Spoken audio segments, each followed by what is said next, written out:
Welcome back to CE Solutions. This is Volume 2 of Pain Management in Pediatrics. My name is Caleb Frady. I'm a full-time EMS educator and a part-time paramedic here in North Carolina. At the end of this session, the participant will be able to identify the prevalence of pediatric pain management and examine barriers to effective pain management, describe pharmacological pain management in pediatric patients, summarize ongoing monitoring and management of pediatric pain, and lastly, illustrate advanced pediatric pain management and assessment through simulated case study. Before we can learn more about how to assess and manage pediatric patients in pain, it's important that we take a moment to understand the prevalence of pediatric patients in discomfort. In the United States, about 5 to 10% of 911 transports represent pediatric encounters. And we can see right off the bat with this that pediatric patients make up a relatively small portion of our total call volume.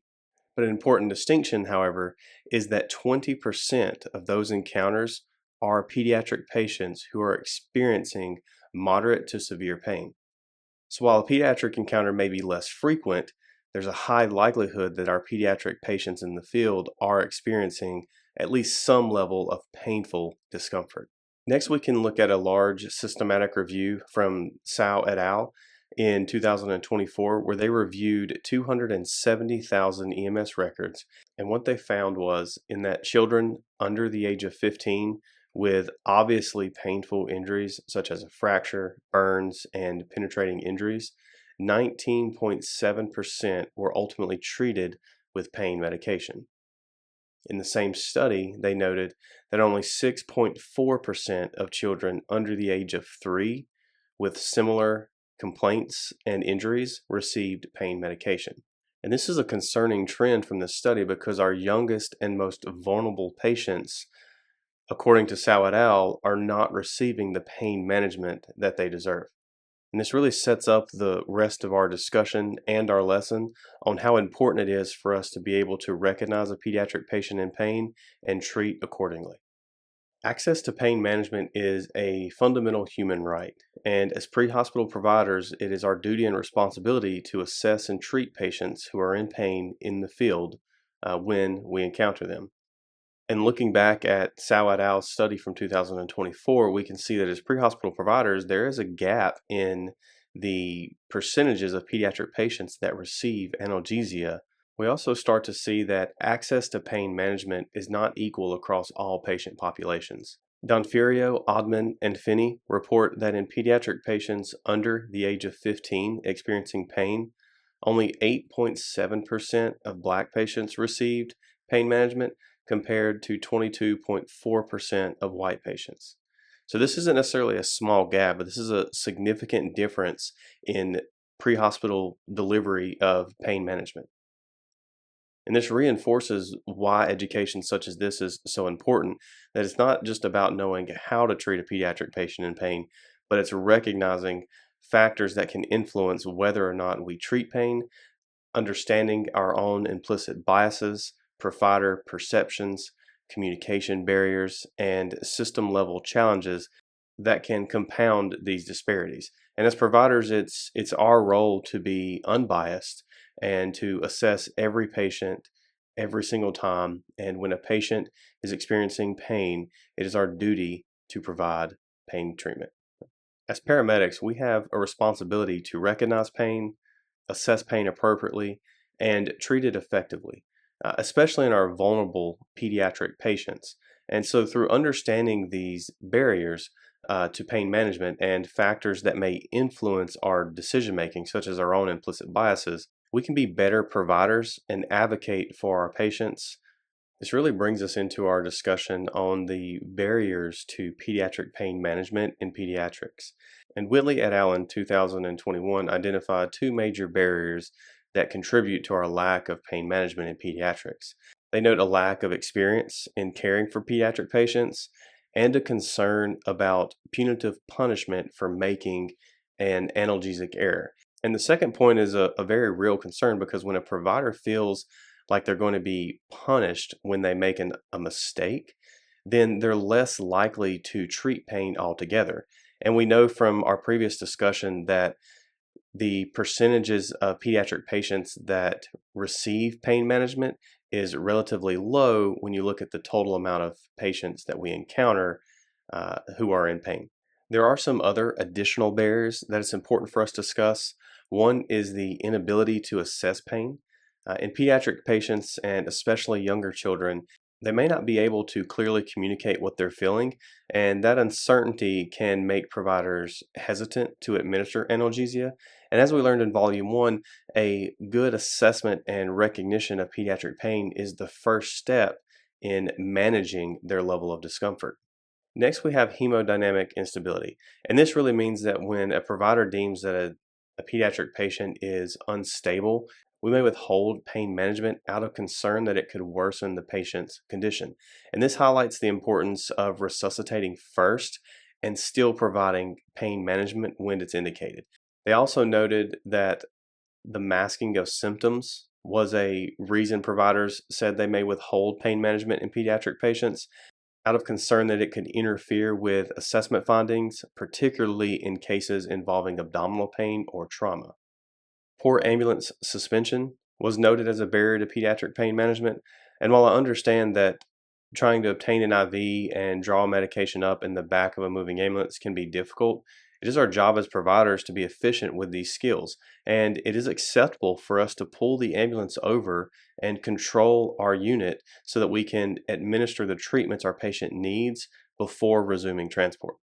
Access to opiates was a concern noted in their study, and this is really going to depend on the system, the availability of medications, storage concerns, and even provider comfort with administering this medication. So there's a lot of variables that go into access of opioids other than just having them or not having them.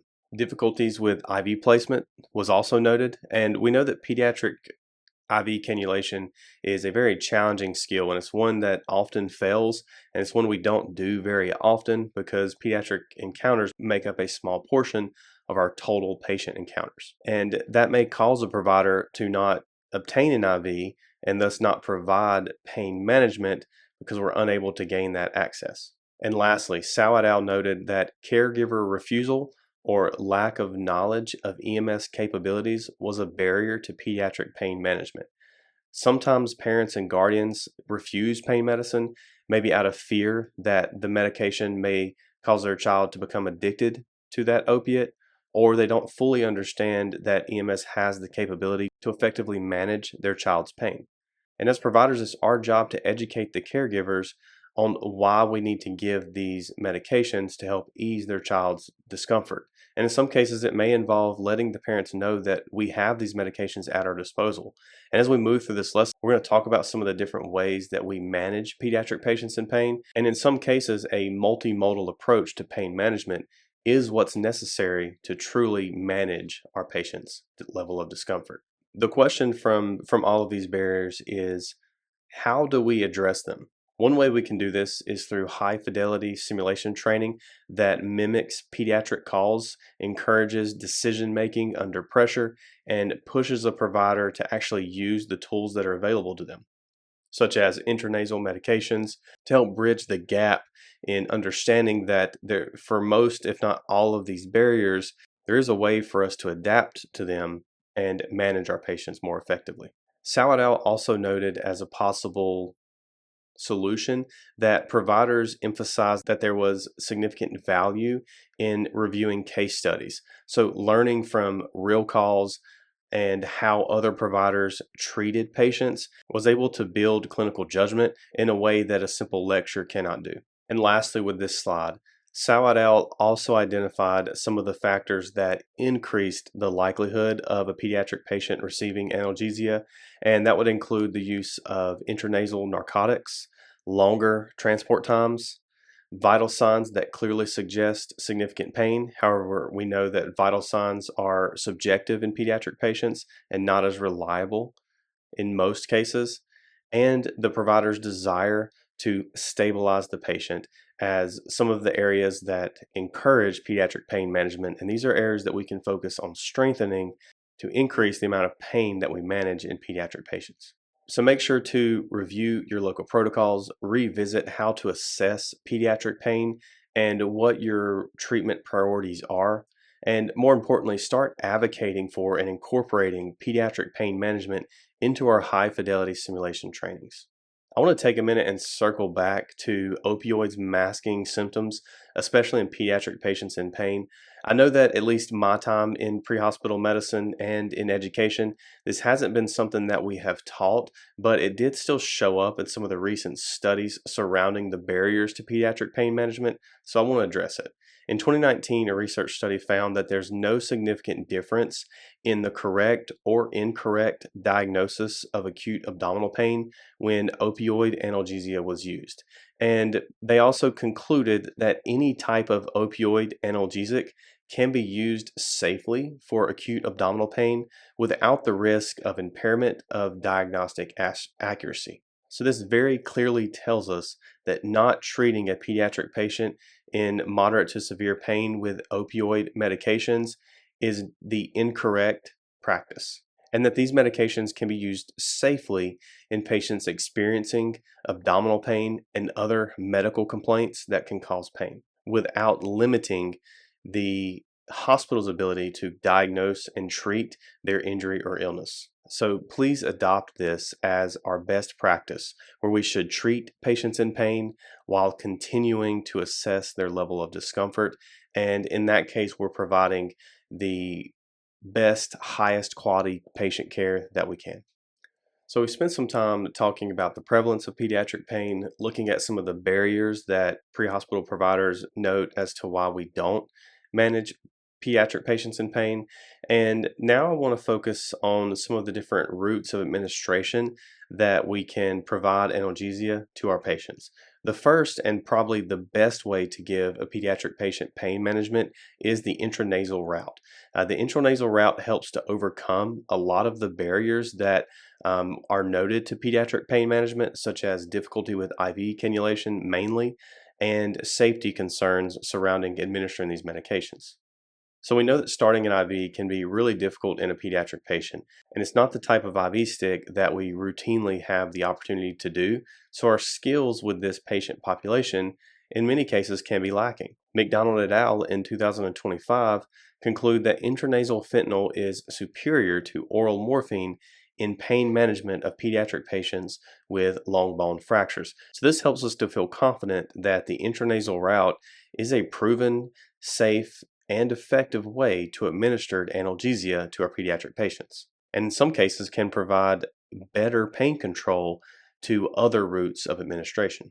And then perhaps the most glaring benefit to the intranasal route is that IN fentanyl has been shown to significantly reduce the time to pediatric analgesia. So if you imagine a case where you have a pediatric patient that is in severe pain with a long bone fracture, and the amount of time that it would take for us to gather our IV supplies, place our tourniquet, look for a vein to cannulate, go through the process of starting the IV, dealing with patient anxiety, providers watching their child writhe in pain due to a severe injury. We can skip all of that and go straight to an intranasal route that doesn't hurt, allows us to very quickly administer the medication, and it's proven to be effective in managing their pain. And in my practice, the intranasal route has worked really well for pediatric patients with extremity fractures, as it's able to get the pain medicine administered, allow it to work quicker, and that really helps you to incorporate other ways to manage a patient's pain, such as comfort measures and splinting to complete our pain management priorities. And this can be hard for providers to change our mindset, as we typically associate obtaining IV access as one thing we need to do before we can give medications. But it's important for us to apply critical thinking to this and recognize that there's other ways that we can give medications, and we should do so strategically to meet our treatment goals. Some of the advantages and disadvantages of intranasal medications. Well, for the advantages, intranasal medications, like we talked about, allow for faster administration. They have pretty good bioavailability, and they require significantly less technical skill when you compare that to the process of starting an IV. In pediatric patients, these advantages matter because A relatively painless procedure compared to a needle from an intramuscular injection or an IV helps to eliminate adding additional painful stimuluses before it's really necessary. There are some limitations to be aware of with intranasal medications, one being that the volume of administration is limited, which can affect dosing, especially in larger or heavier pediatric patients. The absorption of the medication can be affected by factors within the nose, such as nasal congestion, the use of vasoconstrictors. So if the child's had a nosebleed and has been given Afrin or something like that, that can affect how the medication is absorbed. And in cases of facial trauma or active epistaxis, may contraindicate this route of administration. So from what we've discussed this far, we know that IV access is difficult and it delays care in pediatric patients. As providers, we tend to hesitate when it comes to managing pediatric patients in pain, and all of this prolongs the time to begin treating their pain with analgesia medications. The intranasal route helps to address all of these barriers, and it's noted to be fast, effective, and it's supported by evidence. The intranasal route should be considered our preferred first line for pediatric pain management in most pre-hospital situations. So this doesn't mean that we would never use other routes of pain management, such as intravenous, intramuscular, or even oral medications, but it does mean that in some cases the intranasal route is the best choice to treat a patient in pain quickly and effectively. I'm not going to spend a lot of time on the actual process to start an IV in a pediatric patient, but starting an IV in a child 3 years of age or younger is extremely difficult in the field, and our success rate for pediatric IV cannulation is relatively low. For me anyway, this aligns with some of my field experience where it is difficult to start IVs in infants and even school age children, especially kids that are scared of needles. And it takes an experienced provider to be able to manage that scenario and start an IV. We can look at some of the data, and Samaki et al. Report that IV attempts were only made in about 17% of pediatric encounters. Of those attempts, just 1% were in patients less than 1 year of age, while 75% occurred in adolescents who have more adult-like anatomy. So the amount of IV sticks that we're obtaining in the field as pre-hospital providers in infants, toddlers, preschoolers, and school-age children is very, very few attempts. This tells me that as providers, we're avoiding IV access in younger children, and in many cases, that's because we simply don't have the justification to start an IV unless the patient is in pain, and that we're more likely to start an IV in an older pediatric patient because we feel more comfortable with that skill. So we should choose the most appropriate route of administration when deciding how to treat a pediatric patient in pain. But it is unacceptable for us to say that we're not going to manage a pediatric patient in pain because we are unable to get an IV. So please make sure that you review and follow your local protocols on the different routes of administration you have for pediatric analgesia. Nitrous oxide, often referred to as laughing gas, has been shown to be safe and effective in treating acute pain. A major advantage to nitrous oxide is that it has minimal impact on a patient's respiratory drive and hemodynamics, making it a relatively safe option for pediatric pain management. Nitrous oxide is unique in that it provides multiple effects at once with analgesic, anxiolytic, and anesthetic properties. So it means that it's able to help a patient's pain, reduce anxiety, and this is especially useful in pediatric patients.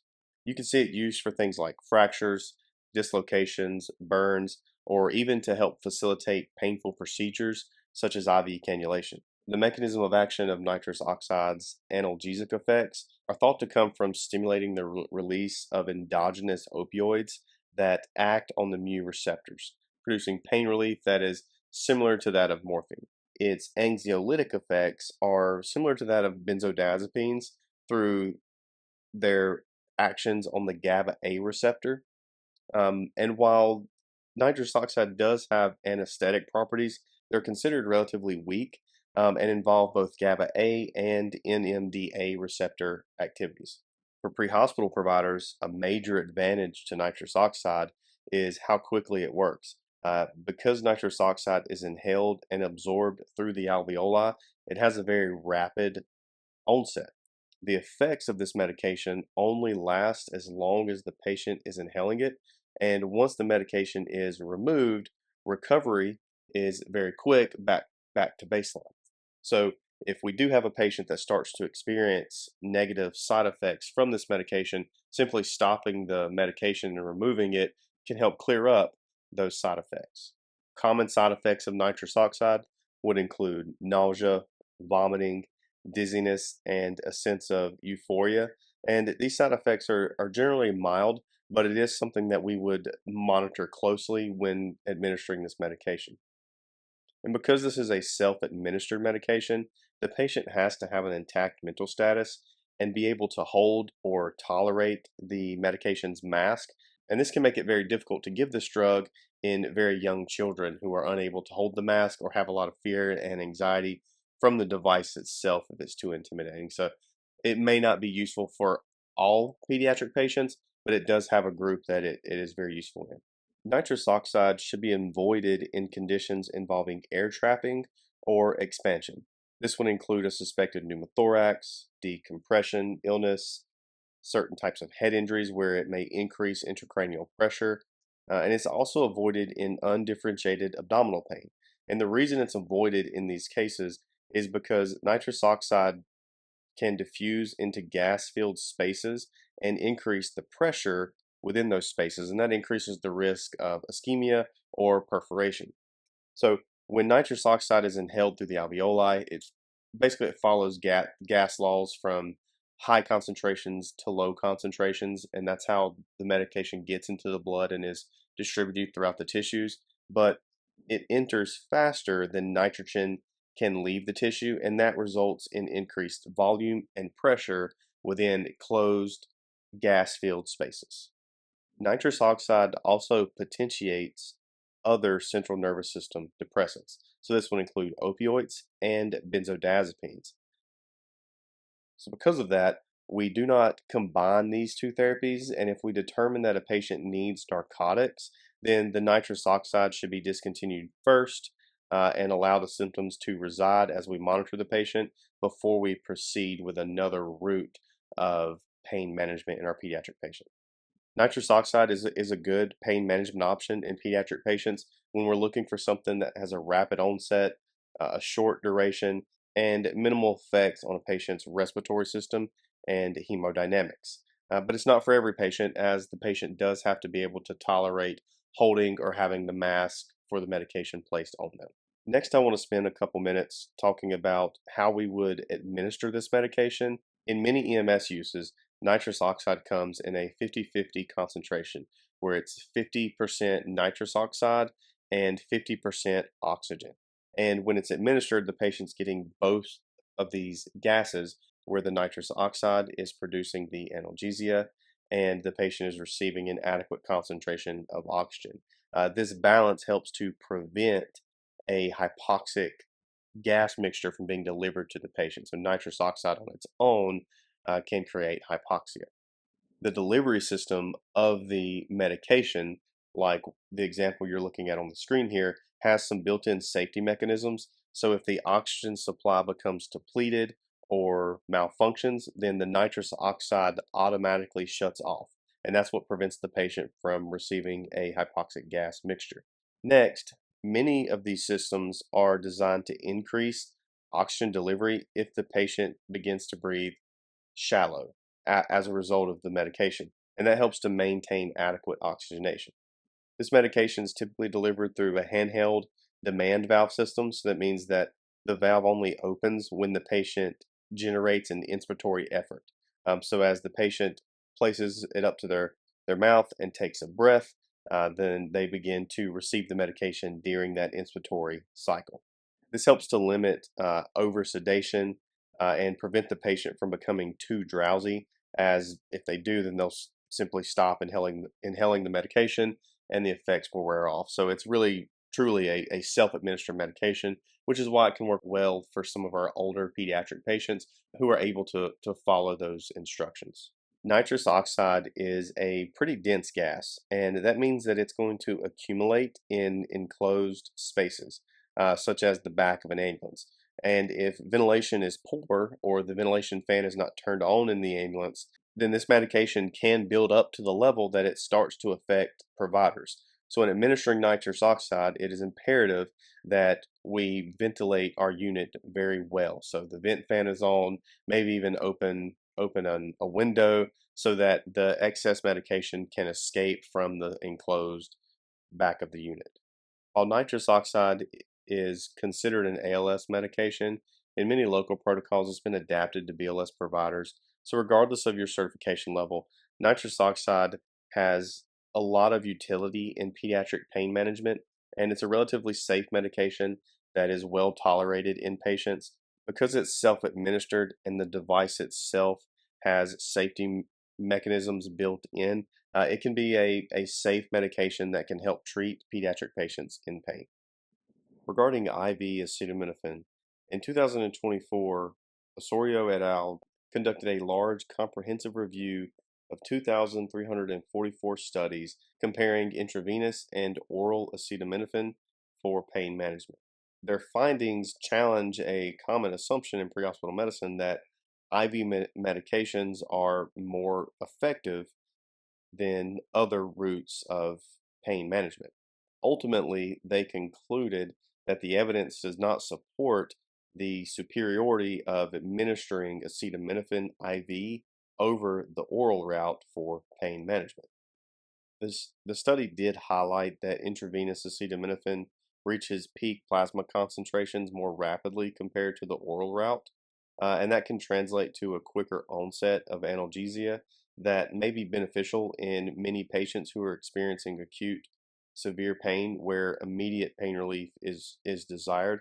However, when you compare this to our pediatric pain management, we know that that decision to provide an IV medication is really going to be influenced on time, environment, patient cooperation, and ability for us to obtain an IV within a relatively short period of time or at all, depending on patient's anxiety with a painful procedure. Toradol or Ketorolac is another medication that can be used for pediatric pain management, and it's considered an off-label use as currently the FDA has not cleared it. However, national standards and local protocol can still allow it to be given to pediatric patients in pain. It is important that it's not recommended to be used in patients under the age of 2. Ketorolac is indicated for the acute management of moderate to severe pain, and it works well for musculoskeletal pains, sickle cell crisis, and migraines, as well as an option other than opioids. And in some cases, a parent or caregiver may not want opioids administered to their child. And this is a way for us to still treat pain without using opioids, or a way for us to treat pain in conjunction with opioids and really provide a holistic pain management approach. Ketorolac is considered more potent than other NSAIDs, and a single dose for a pediatric patient is zero point 0.5 milligrams per kilograms once, not to exceed 15 milligrams. Ketorolac works by blocking both cyclooxygenase 1 and cyclooxygenase 2 receptors, inhibiting the creation of prostaglandins. And through this inhibition, it's able to decrease pain, fever, and reduce inflammation.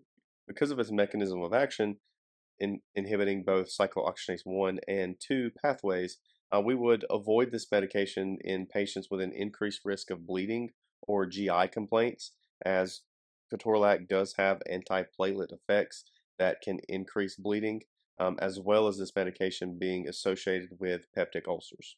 We would avoid this medication in patients with hypotension that's due to renal toxicity or a child with poor renal function. We wouldn't want to give this medication to. Allergies or sensitivities to NSAIDs would also be contraindications. And it's important that when administering Toradol and any pre-hospital medication that we pay attention to the concentration of the medicine that we have before administering. It's very easy for us to get in a routine if our agency has carried 15 milligram vials as long as we can remember, but then there becomes a medication shortage, and suddenly we're stocking 30 milligrams per milliliter vial. So you can see that if we don't pay attention to what the vial is and how much medication is in there, we can inadvertently overdose our pediatric patients. So we want to be very precise and look at our vial of medication before administering this medication. Opioids are one of the most common ways for providers to treat pediatric patients in pain, and the analgesic effects are produced through agonism of opioid receptors in the central and peripheral nervous systems. Prehospital opioids, such as morphine and fentanyl, are primarily going to bind to the mu receptor and are considered strong opioids. Some of our pediatric considerations are that opioids can lead to nausea, vomiting, altered mental status or altered mood, hypotension, and respiratory depression. So we should be prepared to monitor and address these symptoms that may arise after administration. That may include administering an antiemetic medication such as Zofran to treat the side effects of nausea secondary to opiate administrations, and monitoring a patient closely for hypotension and respiratory depression. Other common side effects of opioids would include constipation and itchiness. Opioids are an acceptable pre-hospital intervention for the treatment of pediatric acute pain. Morphine and fentanyl are our two primary opioids, and we shouldn't be scared to treat our pediatric patients in pain with opioids, as these are effective medications that can be used safely when given according to our local protocols. In the case of morphine, it can cause histamine release, and this can lead to vasodilation that contributes to hypotension secondary to morphine administration.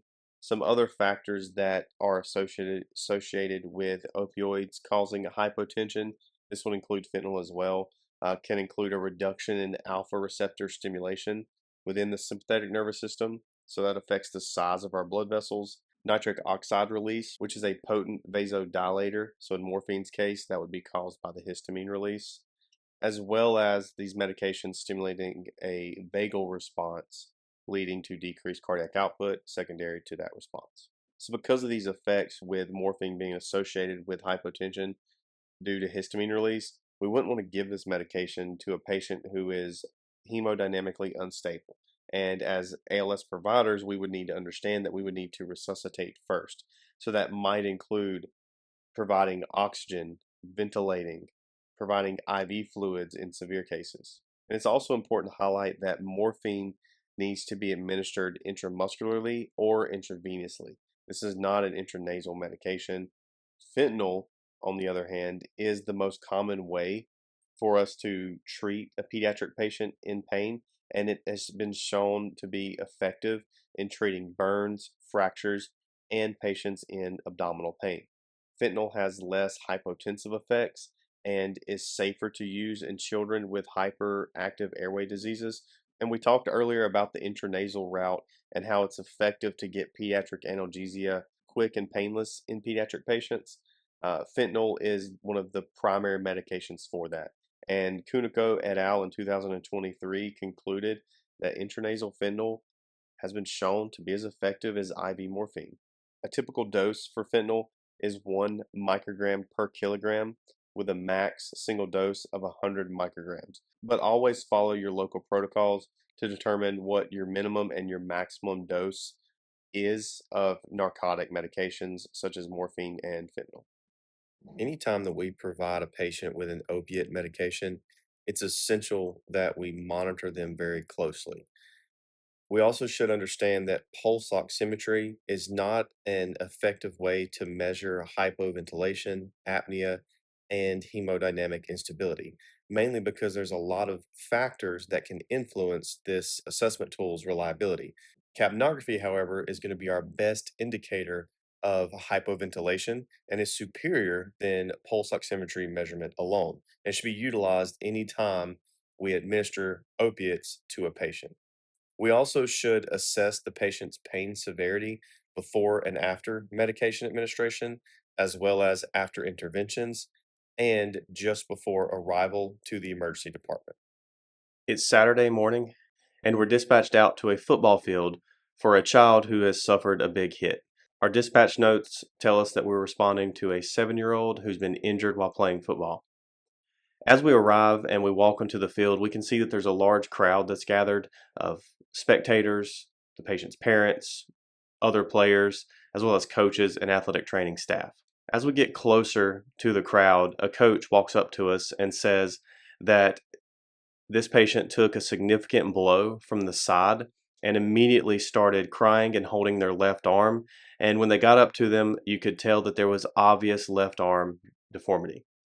So as we begin our assessment, it's going to begin with our primary assessment because our first goal is to ensure that there are no immediate life threats that we need to manage. We find that the patient is crying loudly and able to look at us and even tell us his name as we approach. That tells us that his airway is patent and protected. This patient's appearance, according to the pediatric assessment triangle, this really tells us that the crying and the facial grimace are key indicators that this child is in significant amounts of pain. As we assess breathing, the patient has a rapid and regular respiratory rate with equal chest rise and fall on both sides. For circulation, we feel a rapid and bounding pulse, and the patient's skin is warm to touch and diaphoretic.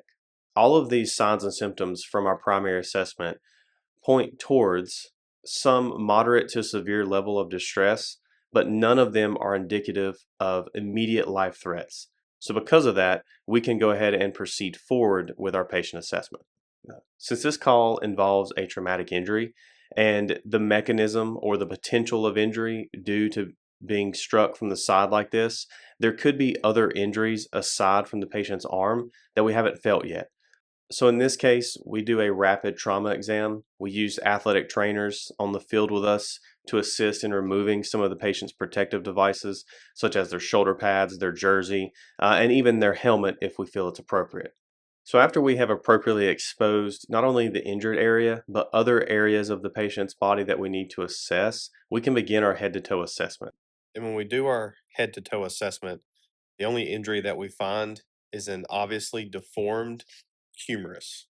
In addition to the patient's initial presentation with crying, complaining it hurts, and facial grimace, are all indicators that this patient is in significant amounts of pain, and at some point in our care, we may need to address that. As we continue with this case, we could have delegated vital signs to our partner when we arrived so that as we're conducting our assessment, we can get our vital signs simultaneously, and that can help better inform the method or modality that we use to treat pediatric pain. And our partner comes back with a heart rate of 128, a respiratory rate of 25, a blood pressure of 104/68, and an oxygen saturation of 99%. All of this brings us to our fifth vital sign, which is our pain assessment. In this case, with the patient being 7-year-old, they can self-report their pain to an extent, but not in the same way and not as reliably as an adult would. So the Wong-Baker Face Pain Rating Scale is the most useful tool to rate this patient's pain. When using this tool, it's important that providers don't simply look at the patient's facial grimace and then manually assign a number themselves. Rather, we should present the patient with the Wong-Baker Face Scale and allow the child to select the face that matches their pain level. And flexibility is important with this. Our pain assessment should not delay our care, rather it should inform and support it. In this case, the patient immediately points to the hurts worst face on the far right of your screen, indicating a 10 out of 10 pain level. In this case, we've identified and isolated, Humeral injury. assessed our patient. We've established that this child is in severe pain. So our question becomes, how do we actually begin to manage this patient's pain? What are some of those priorities and what are the best ways to do that?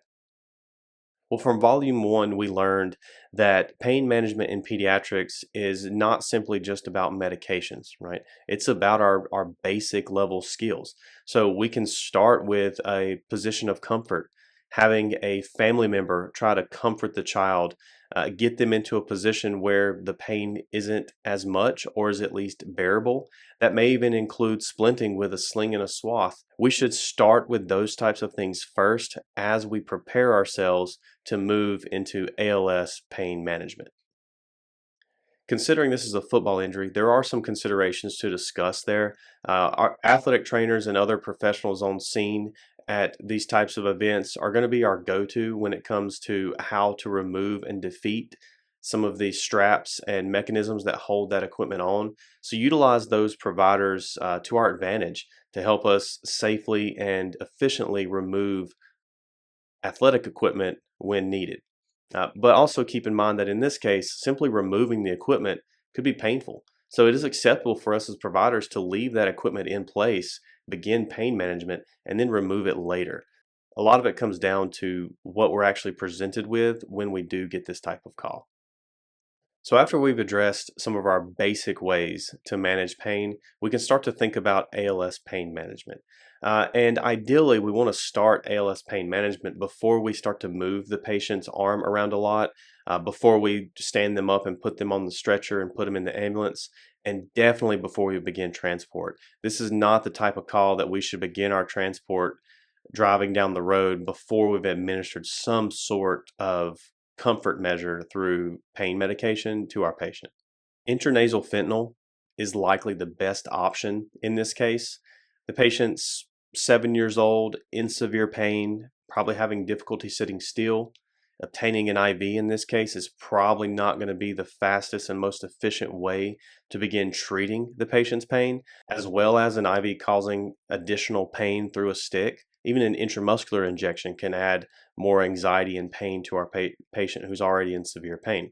So the intranasal route, as we talked about earlier, is a fast, effective, and easy way to provide pediatric analgesia and is really a good way for us to initiate that pain management as we continue our assessment, movement to the ambulance, and then if we deem it's appropriate, we could obtain an IV once we've managed the primary source of the patient's pain. Our dosing for fentanyl in this case is 1 microgram per kilogram.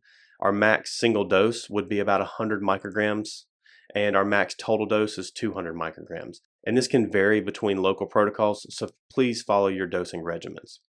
If we were to say that we have a patient that's 50 pounds in this case, that's going to be roughly 22 kilograms. So we would give this patient about 22 to 23 micrograms of fentanyl intranasally.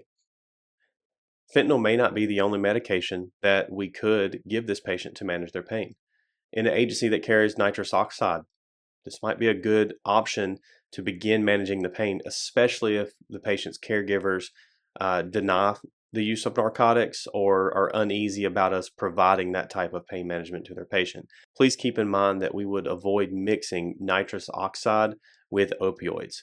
If we end up giving them both to this patient, we would administer nitrous oxide, stop that procedure, allow that medication to wear off, and then we could administer the fentanyl. We also have options for NSAIDs, such as IM Toradol and even IV acetaminophen in an agency that may carry that and it's approved in pediatric patients.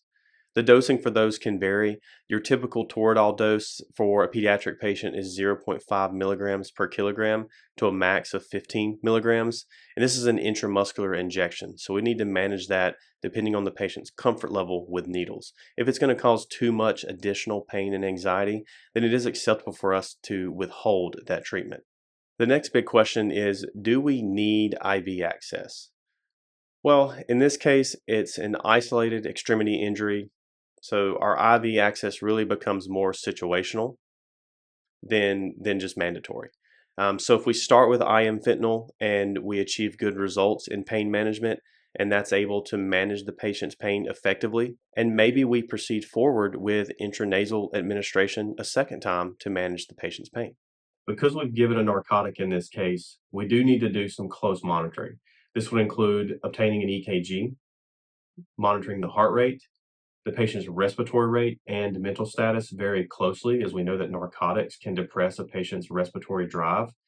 Fentanyl is not as associated with hypotension as morphine is, but we should still monitor the patient's blood pressure closely and be prepared to intervene if hypotension occurs. This could be an indication for us to start an IV and provide the patient with a fluid challenge to help offset the hypotension caused by fentanyl or other narcotics. And the most important monitoring tool is end-tidal CO2 or capnography, as this provides us with real-time breath-to-breath monitoring of our pediatric patient. And our last question, how often will we reassess pain? Well, pain management is an ongoing intervention and is not a one-time treat and done. And it really depends on how long our transport is and how significant the patient's pain level is. In this case, we would reassess pain every 5 to 10 minutes at the same intervals that we assess our vital signs. And when we reassess our pain, if the patient is still uncomfortable and their pain is increasing once again, then we could redose fentanyl or begin to look at other ways to manage pain. But it's important here that our goal is not to eliminate pain entirely. Our pre-hospital goal with pediatric pain management is to make the patient more comfortable and allow our call to be more manageable so that we can safely transport our patient. And anytime we have a pediatric patient in pain, don't overlook some of the simple comfort measures, such as their favorite game, favorite toy, or a video they like, even something as simple as a pillow to help support the extremity that's injured, in this case the arm, can truly help limit the amount of pain or discomfort the patient's feeling.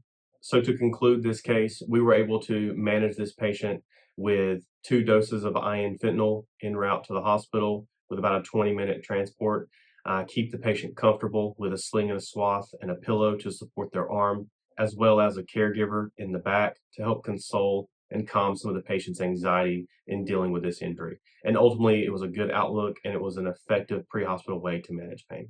I have one more case study for us to look at before we conclude our lesson on pediatric pain management. In this case, we're dispatched out to a pediatric patient with a complaint of abdominal pain. In this case, the patient is about 1.5 years old. And when we arrive, the mother reports a very specific history for this patient's pain. She reports sudden episodes of intense crying while the child will pull their knees up to their chest, almost in like the fetal position, and that these episodes last for about 5 to 10 minutes before the child becomes calm in between them. The mother also reports that the patient has been vomiting, to which we respond with, what does the vomiting look like? And she says that it's been bilious in nature. That's a red flag for us because that could indicate some sort of intestinal obstruction in an infant patient. The mother also describes behavioral changes where her child has been more lethargic and their skin color has looked more pale than it normally does. So we can see that this case is appearing to be more than just a simple stomach bug with vomiting and diarrhea that absolves on its own. And our patient is presenting with symptoms that are indicative of episodes of severe pain. As we move into a physical assessment, we can note a distended abdomen with guarding. Our vital signs reveal a heart rate of 158, a respiratory rate of 30, an SpO2 of 99%, a temperature of 99.2, and a cap refill in less than 2 seconds. Now, I didn't spend a lot of time talking about the primary assessment in this patient, but a patient of this age, we would use our pediatric assessment triangle to really inform the majority of our primary assessment before we ever need to touch the patient. And that pediatric assessment triangle can be further strengthened through questions to mother about the child's normal activity level and what's different about today. So in this case, some of the things that are concerning are the elevated heart rate, the patient's respiratory rate, as well as their skin color changes and mental status changes. And while the patient's perfusion status still looks okay, it's concerning because there's clearly some sort of abdominal emergency occurring that is not only causing severe pain, but has the potential to cause a critical illness and even death. Our treatment priorities initially are going to be to provide oxygen as needed based on our patient's presentation. And when we put all the patient's symptoms together that was reported, this is highly concerning for intussusception, which is a condition where one part of the bowel telescopes into another, causing an intestinal obstruction. That can be very painful.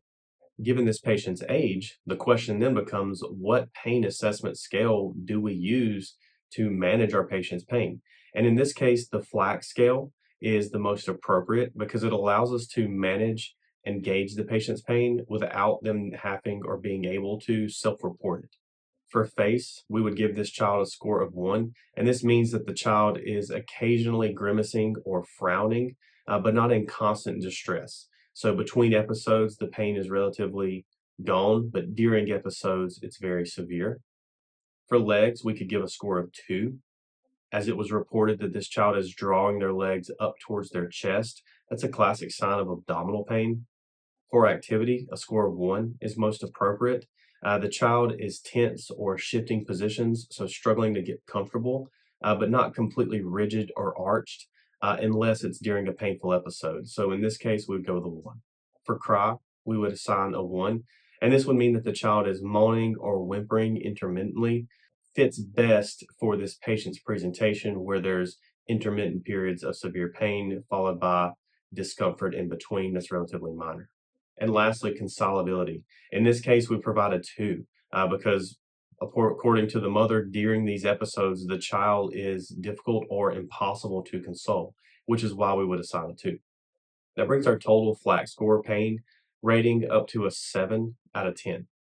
It's important to note that we achieved this based off the patient's developmental age and the mother's report. And this really highlights that pain management in pediatrics, in many cases, is not verbally reported, and rather it's gauged through a behavioral assessment of our patients. So, with this case in whole, the most concerning things are the complications from intussusception. So managing shock, airway breathing, circulation, IV access, fluid management, patient comfort are going to be our priorities. And pain management plays a role in our patient's care.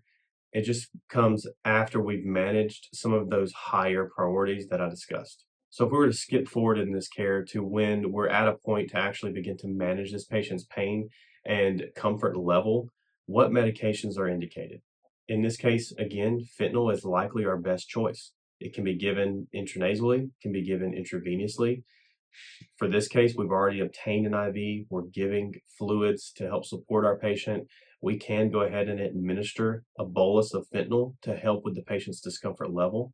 However, keep in mind, because the patient initially presented with some lethargy, we would need to very closely monitor the patient's respiratory status in this case and be prepared to ventilate or provide supplemental oxygen when it's indicated. Morphine is also an option in this case, the main drawback being it's more associated with hypotension. Now, what medications would we avoid for this patient? The first one is nitrous oxide. Nitrous oxide is contraindicated in cases of undifferentiated abdominal pain. So while we're pretty sure this is intussusception, we can't truly know based off our assessment, and there could be other causes of this abdominal pain. Nitrous oxide diffuses into gas-filled spaces and can actually make a bowel obstruction much worse, as it can worsen distension, can cause increased pressure, and ultimately lead to tissue ischemia. NSAIDs, such as Toradol, are also contraindicated in this case. They're contraindicated because they come with an additional effect of platelet inhibition, and that increases the bleeding risk for this patient when they do need to undergo surgery to correct the intussusception. So for that reason, NSAIDs are not indicated for this case study. Acetaminophen, depending on local protocols, may be indicated for pain in this case, as acetaminophen works within the central nervous system and doesn't have the same effects on the tissues and specifically the platelets that NSAIDs have. So as you can see, there's more than one way that we can manage pediatric pain, and in many cases, it's a multimodal approach with BLS maneuvers working our way and facilitating us into advanced life support treatment modalities of pediatric pain. And in this case here, we performed an assessment. We resuscitated first with IV and fluids and transport, and then we began to look at pediatric pain management. Compare that to the first case where the best practice was to initiate pain management to facilitate movement to the ambulance. And my takeaway for you all is that it's our duty to treat pediatric patients in pain. We should treat pain early and when it's appropriate, and not delay pain management to complete a perfect assessment or obtain a perfect pain rating from our patient. We should start with the least invasive ways to manage pain first, and that includes the most effective route of administration. And always consider the patient's underlying pathophysiology before initiating pain management. By doing this, we can avoid providing a medication to a patient that can actually complicate their injury or insult. And lastly, after we've provided pain management, this is an ongoing process to continue monitoring the patient's pain, monitoring the medication's effectiveness, and being able to adjust courses when necessary. Thank you for watching Pediatric Pain Management Volume 2. We'll see you next time.